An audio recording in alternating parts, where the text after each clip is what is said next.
L'objectif de la visite de M. le Premier ministre aux Émirats Arabes Unis, c'était d'abord de renforcer le partenariat stratégique entre les deux pays, mais également et surtout attirer massivement des capitaux émiratis au Sénégal, dans le contexte particulier de la mise en œuvre de la vision Sénégal 2050. Sous l'égide de M. le Premier ministre, beaucoup de réunions de travail se sont tenues avec des fonds d'investissement émiratis, mais également avec des entreprises émiraties qui sont des multinationales. À l'issue de ces discussions, les Émiratis ont manifesté de l'intérêt pour investir au Sénégal dans des secteurs qui sont alignés avec les priorités stratégiques de la vision Sénégal 2050, à savoir l'agribusiness, que ce soit la transformation agricole, mais également les fermes intensives de production agricole. C'est également le cas des infrastructures pour la construction de ports, mais également la construction d'aéroports. C'est aussi le cas pour le secteur numérique. Comme vous le savez aujourd'hui, c'est un secteur dans lequel les Émiratis sont extrêmement bien positionnés.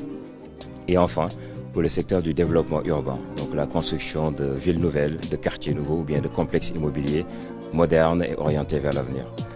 En synthèse, nous pouvons dire aujourd'hui qu'il y a toutes les raisons de croire que à très court terme, que le Sénégal sera un des hubs d'investissement des Émiratis pour tous les investissements qu'ils comptent faire en Afrique de l'Ouest. Le rôle du Fonds 6 dans cette dynamique, c'est de pouvoir accompagner ces investisseurs émiratis qui veulent venir investir au Sénégal en co-investissant avec eux à travers des schémas qu'on appelle des joint ventures, afin que le Sénégal ou le secteur privé sénégalais puisse avoir une part dans ces projets stratégiques qui vont faire le visage du Sénégal de demain.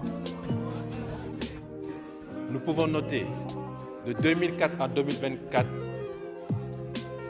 un montant d'investissement direct étranger dans les différents secteurs stratégiques évalué à 1,48 milliard de dollars. À cela s'ajoute un volume d'échange évalué en 2024 772 millions de dollars.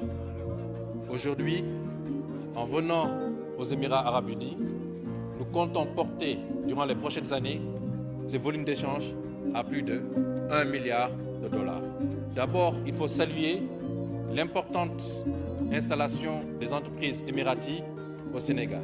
Nous sommes en train de travailler avec les autorités, nous le secteur privé, pour faire un hub industriel pour l'aluminium quelque part au Sénégal, non loin des gisements d'alumine qui quittent la Guinée aujourd'hui, faire 15 000 km pour venir chez vous, alors que si nous travaillons ensemble, au lieu de 15 000 km, c'est 300 km que vous faites pour qu'ensemble nous puissions transformer l'aluminium.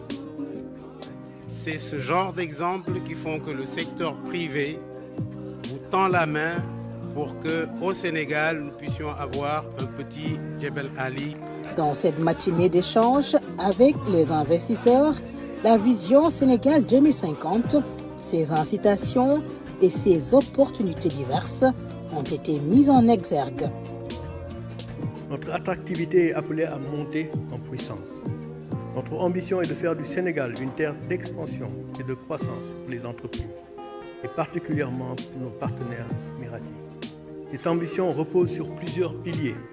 M. Bathily l'a dit, miser sur les atouts du Sénégal, la stabilité, la position géographique, les ressources naturelles et humaines, les infrastructures modernes. Diversifier les partenariats stratégiques afin d'assurer la résilience et la montée en gamme de notre économie. Positionner le Sénégal comme un acteur clé des chaînes de valeur industrielles africaines dans le cadre de la ZLECAf, M. Goudiaby l'a également dit. Le secteur privé du Sénégal a été de nouveau aux côtés des autorités pour renforcer les appels au partenariat, mais aussi conclure des accords. 3 groupes ont ainsi signé des mémorandums d'entente dans le domaine de l'industrie, de la technologie, de l'agriculture. Abu Dhabi est, avec Dubaï, les pays les plus célèbres des Émirats. Quelques 150 km séparent les deux pays.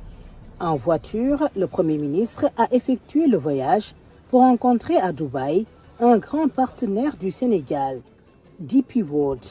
Il opère au port autonome de Dakar depuis plus d'une décennie. Dubai Port World est également le promoteur du nouveau port en eau profonde de Ndayane.